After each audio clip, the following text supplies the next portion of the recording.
जो दिल्ली बॉर्डर से किसान घर लौट रहे हैं। जीत के साथ वापसी की खुशी में किसानों ने गाड़ियों को दुल्हन की तरह सजाया। डीजे की धमक पर गाना बजाते हुए किसान अपने घरों के लिए निकले हैं।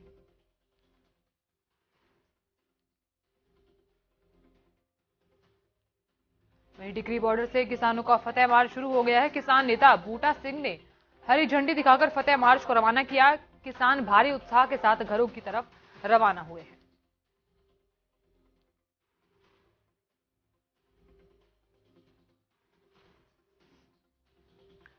उधर सोनीपत से गुजरने वाले ईस्टर्न पेरिफेरल एक्सप्रेस वे के 0 पॉइंट पर किसानों ने पहले घर वापसी से पहले अरदास की और बाद में ढोल नगाड़ों की थाप पर नाचते हुए घर वापसी के लिए फतेह मार्च निकाला।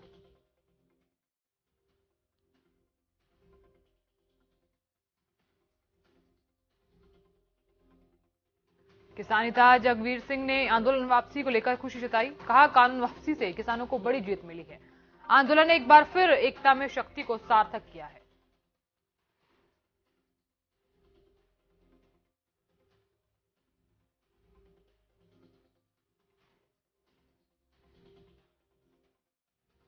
उधर जींद के पटियाला दिल्ली नेशनल हाईवे पर किसानों की घर वापसी के साथ जश्न मनाया गया। मौके पर हरियाणा पंजाब की महिलाओं ने नाच गाकर खुशी का इजहार किया।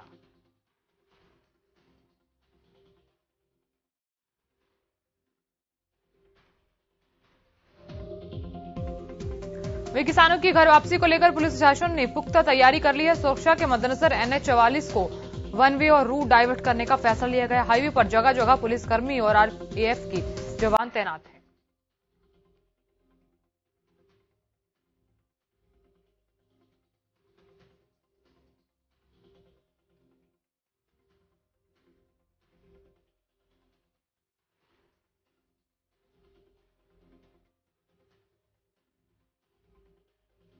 वहीं सोनीपत में किसानों की घर वापसी के लिए रूट डाइवर्ट करने के बावजूद भारी वाहन नेशनल हाईवे पहुंच गए।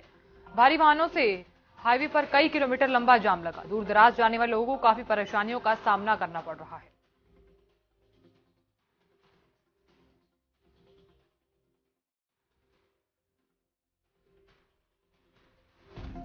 उधर दिल्ली के बरार स्क्वायर में ब्रिगेडियर लखविंदर सिंह लीडर को अंतिम श्रद्धांजलि दी गई। रक्षा मंत्री राजनाथ सिंह और हरियाणा के मुख्यमंत्री मनोहर लाल ने हरियाणा के जवान को अंतिम श्रद्धांजलि दी। Brigadier Lakhwinder Singh leader SDS Bipin Rawat के रक्षा सहायक थे और तीनों सेनाओं के समन्वय में उन्होंने अहम भूमिका निभाई थी।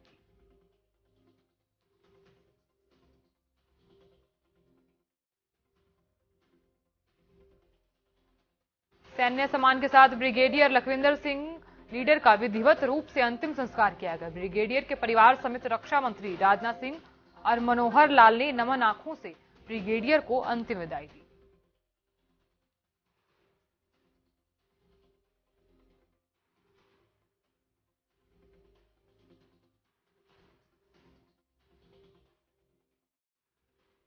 हेलीकॉप्टर क्रैश हादसे में जान गंवाने वाले देश के पहले CDS बिपिन रावत और अन्य जवानों को पूरा देश नम आंखों से विदाई दे रहा है। इस बीच अंबाला में भी बहादुर जवानों को नम आंखों से श्रद्धा सुमन अर्पित किए गए।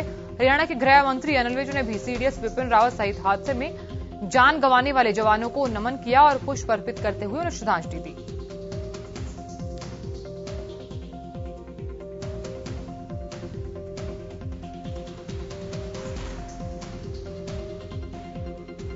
इस मौके पर अनिल विज ने कहा कि भारत मां के सपूत CDS बिपिन रावत और उनकी पत्नी और अन्य जाबाज सैनिक जो हमें छोड़कर चले गए, उन्हें पूरा राष्ट्र अश्रुपूर्वक श्रद्धांजलि दे रहा है। विज ने कहा कि CDS रावत ने हमारी सेना को विश्व में अलग पहचान दिलवाई और सेना के आधुनिकीकरण के लिए अहम कदम उठाए। विज ने कहा कि हर संकट के मौके पर एक शेर की दहाड़ की तरह रावत दहाड़े हैं और देश को बड़ी क्षति हुई है।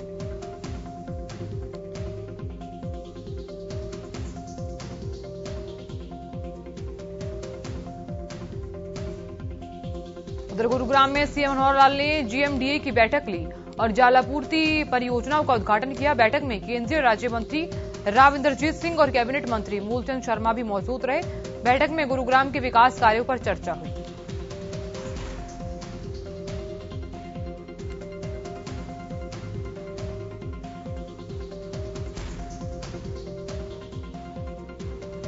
गुरुग्राम में लगातार खुले में नमाज को लेकर हो रहे विरोध पर मुख्यमंत्री मनोहर लाल ने बोलते हुए कहा कि खुले में नमाज बिल्कुल बर्दाश्त नहीं की जाएगी और इस पूरे मामले को लेकर जिला प्रशासन को भी पहले ही आदेश जारी कर दिए गए हैं।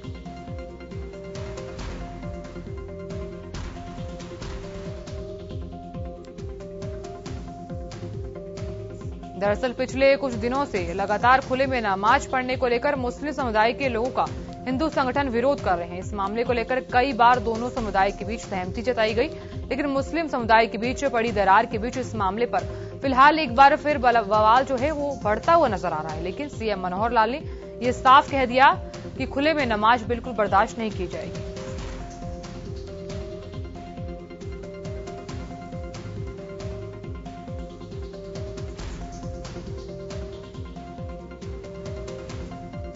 वहीं गीता महोत्सव की संध्या आरती में आरएसएस के प्रांत प्रचारक विजय शामिल हुए। इस मौके पर ब्रह्म सरोवर के पुरुषोत्तमपुरा बाग में यूक्रेन, भूटान सहित दक्षिण अफ्रीका से आए कलाकारों ने प्रस्तुति दी।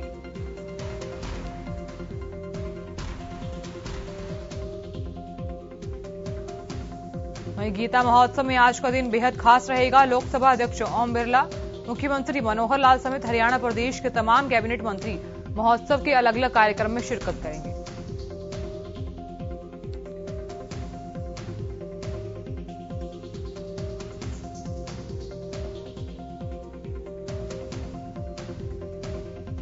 कृषि मंत्री जेपी दलाल ने 2 दिवसीय अंत्योदय परिवार उत्थान मेले का शुभारंभ किया। इस अवसर पर उन्होंने कहा कि बीजेपी का उद्देश्य सत्ता सुख न होकर जनसेवा है। केंद्र और प्रदेश सरकारें मिलकर अंत्योदय की भावना से समाज के अंतिम व्यक्ति को लाभान्वित करने में अपना दायित्व निभा रही है।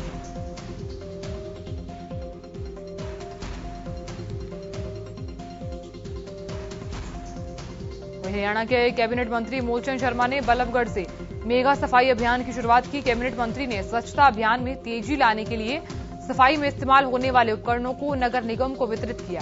कैबिनेट मंत्री ने लोगों से शहर को साफ सुथरा रखने की अपील की।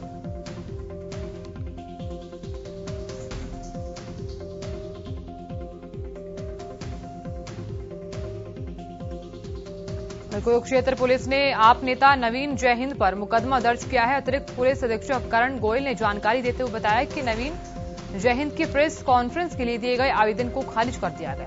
इसके बावजूद नवीन जयहिंद कुरुक्षेत्र में 6 दिसंबर को प्रेस कॉन्फ्रेंस कर लोगों से रूबरू हुए और नवीन जयहिंद पर प्राकृतिक आपदा के तहत मुकदमा दर्ज किया गया है। इधर सिरसा में राजकीय कन्या वरिष्ठ माध्यमिक विद्यालय रानिया की 60 छात्राओं ने शुक्रवार को श्री बाबा ताराजी कुटिया का शैक्षणिक भ्रमण किया। कुटिया की भव्यता को देखते हुए छात्राएं अभिभूत हुई। उन्होंने सुख शांति और समृद्धि की कामना के साथ श्री बाबा ताराजी की समाधि पर शीश नवाजा और विशाल शिवालय में पहुंचकर पूजा अर्चना की।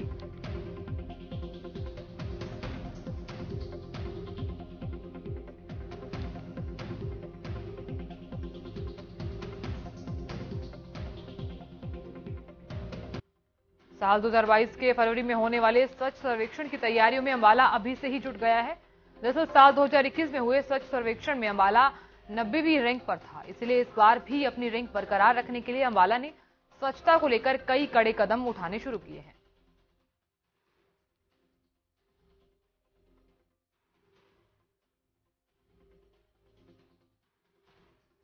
अंबाला नगर निगम ने स्वच्छ हरियाणा ऐप और हेल्पलाइन नंबर 14,420 जारी किया है, जिस पर अंबाला वासी घर बैठे सफाई संबंधी शिकायत दर्ज करवा सकते हैं। विभाग ने दावा किया कि 24 से 28 घंटों में लोगों की शिकायतों का समाधान किया जाएगा।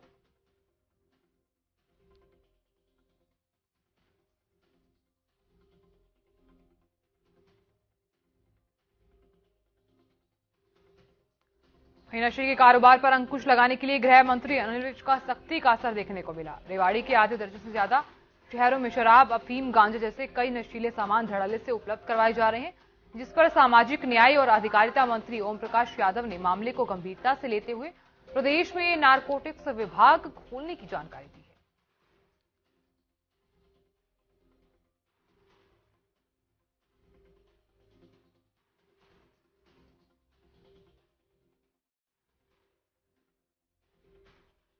उधर हरियाणा राज्य बाल कल्याण परिषद ने पहली बार अंतर्राष्ट्रीय गीता जयंती महोत्सव में हिस्सा लिया और गीता महोत्सव के सरस और शिल्प मेले में विभाग की ओर से प्रदर्शनी लगाई गई। परिषद के मानद महासचिव प्रवीण अत्री ने प्रदर्शनी का शुभारंभ किया।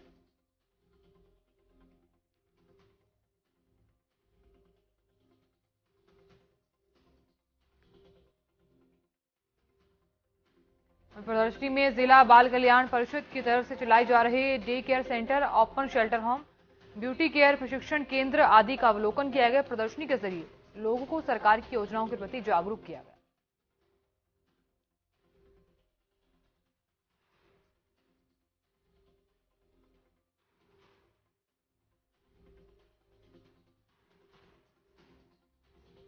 दरतिया में अंत्योदय उत्थान योजना के तहत मेले का आयोजन किया गया। मेले में दूसरे दिन बीजेपी जिलाध्यक्ष बलदेव ग्रोहा और बीडीपीओ संदीप भारद्वाज, नायब तहसीलदार के साथ मेले का निरीक्षण किया गया। कर्मचारियों को निर्देश दिए गए पात्र लोगों को तुरंत लोन से संबंधित योजनाओं का लाभ पहुंचाया जाए।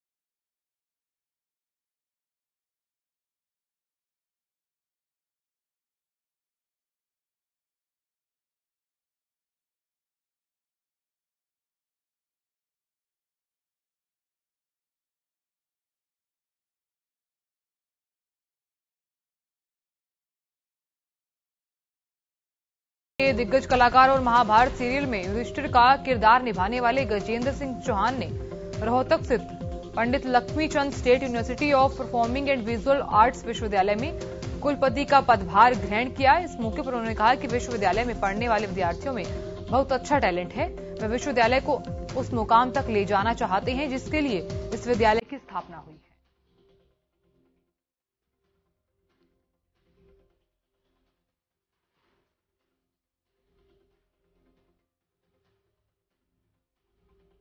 उधर 11 दिसंबर यानी कि आज किसानों की घर वापसी हो रही है, जिसको लेकर पुलिस के अधिकारियों ने मीटिंग की है और इस मीटिंग में सभी हेडक्वार्टर, डीएसपी और सभी थाना प्रभारियों को दिशा निर्देश दिए।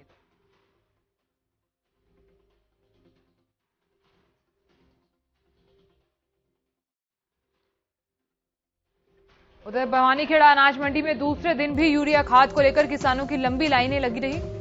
लाइन में लगे किसानों ने कहा कि पिछले 4 दिनों से यूरिया खाद लेने के लिए कार्यालयों की चक्कर काट रहे हैं, लेकिन टोकन कटने के बाद भी उन्हें खाद नहीं मिल पा रही।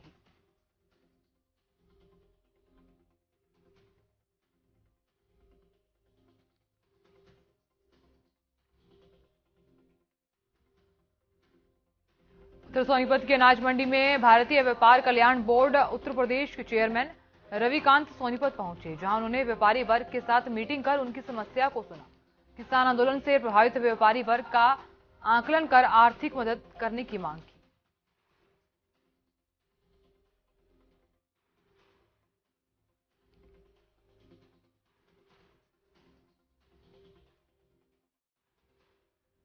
गोहाना नागरिक अस्पताल प्रशासन ने शहर में लाभार्थियों को कोरोना वैक्सीन की पहली डोज लगाने के लिए 100% लक्ष्य को पूरा कर लिया है। इसके साथ ही दूसरी डोज का भी 60% लक्ष्य पूरा हो चुका है।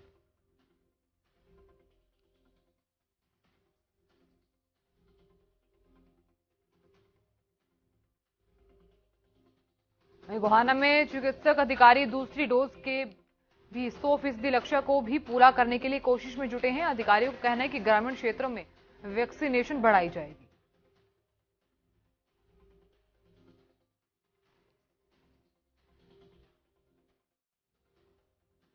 उधर झज्जर बस स्टैंड पर प्राइवेट बस चालकों की मनमानी से रोडवेज चालक खौफ में हैं। बीते दिन एक प्राइवेट बस ऑपरेटर ने रोडवेज बस कर्मचारी को पहले फोन कर जान से मारने की धमकी दी।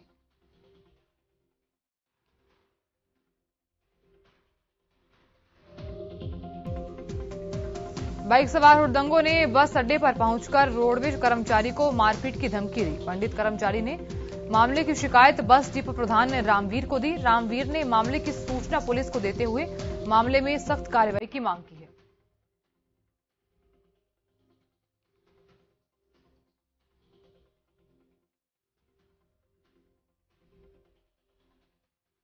इधर फरीदाबाद में पार्किंग की समस्या को दूर करने के लिए नगर निगम ने मल्टी लेवल पार्किंग बनाने की तैयारी शुरू कर दी है। बताएं आपको कि इसके लिए और फरीदाबाद की पुरानी मंडी की जगह तय की गई है।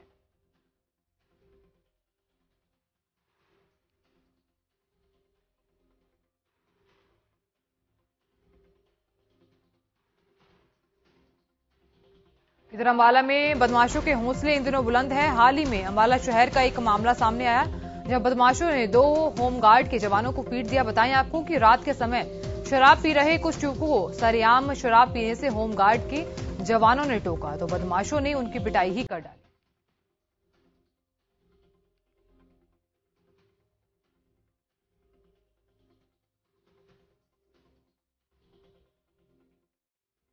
अंबाला में विजिलेंस ने खाद्य आपूर्ति विभाग के एक रिश्वतखोर इंस्पेक्टर को गिरफ्तार करने में सफलता हासिल की है। एक डिपो होल्डर से रिश्वत मांगने के आरोपों में विजिलेंस ने अंबाला के बराड़ा कस्बे में बतौर इंस्पेक्टर तैनात विकास दुबे और उसके एक साथी को गिरफ्तार किया है।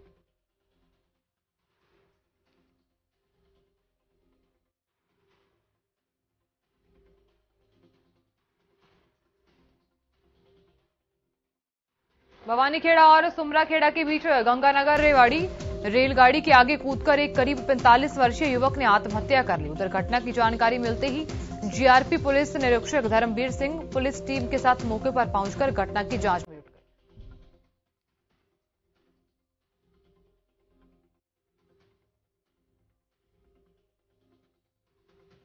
इधर सिरसा के एसडीएम ऑफिस में कार्यरत नायब तहसीलदार राहुल राठी ने जहर खाकर खुदकुशी कर ली। राहुल राठी को पहले रानिया में उपचार दिलाने के बाद सिरसा के पुणे अस्पताल लाया गया जहां से उसे पीजीआई रोहतक में रेफर कर दिया गया।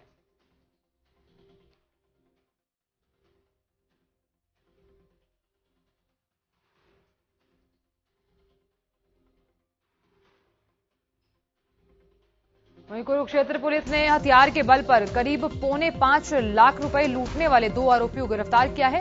एक सप्ताह में अपराध अन्वेषण शाखा 1 की टीम ने मामले में गहनता से जांच करते हुए आरोपी विनोद कुमार उर्फ शोकी और चरण सिंह उर्फ काला ध्यांगला को बस स्टैंड से गिरफ्तार कर लिया है।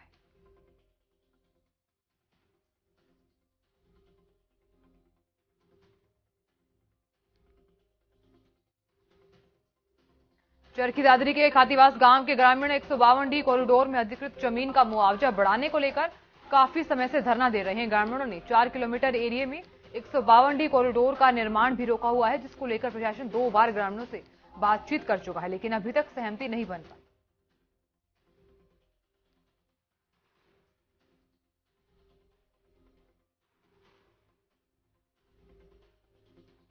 उधर अंबाला छावनी में बुजुर्ग महिला से शातिर ठग सोने की चेन और नकदी ठग कर फरार हो गई। महिला के घर में दाखिल हुए ठगों की तस्वीर मौके पर लगे सीसीटीवी कैमरे में कैद हो गई।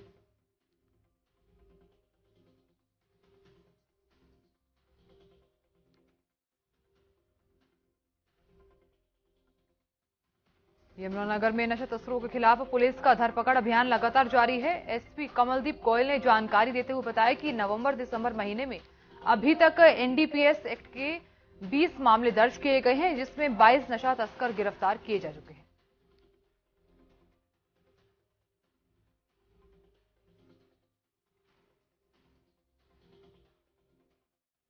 वहीं नशा तस्करों के खिलाफ कार्रवाई के दौरान पुलिस की टीम में 400 ग्राम स्मैक पकड़ी और 100 ग्राम अफीम के साथ कुछ प्रतिबंधित कैप्सूल्स का जखीरा भी बरामद किया है।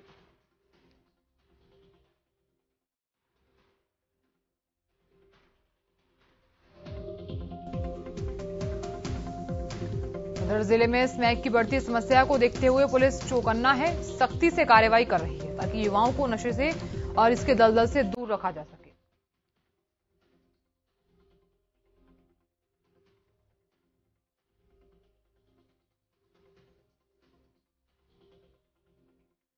नशा तस्करों के खिलाफ कार्रवाई के दौरान पुलिस की टीम ने 400 ग्राम स्मैक पकड़ी और 100 ग्राम अफीम के साथ कुछ प्रतिबंधित जखीरा भी बरामद किया है।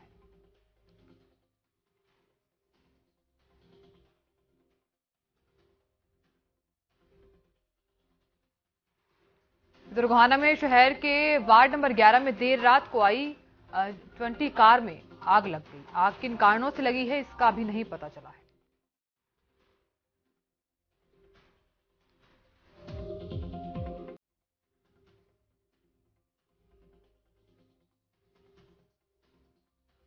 उधर ट्रेन की चपेट में आने से युवक की मौत हो गई है। दरअसल कुरुक्षेत्र में अंबेडकर चौक के नजदीक रेलवे लाइन पर दर्दनाक हादसा हुआ। रेलवे लाइन क्रॉस करते समय एक व्यक्ति की ट्रेन की चपेट में आने से मौके पर ही मौत हो गई।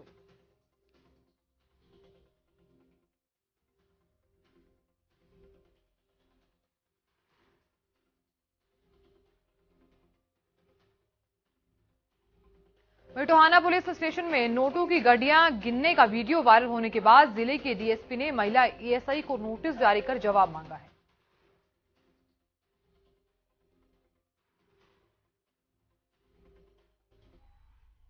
फिलहाल के लिए इतना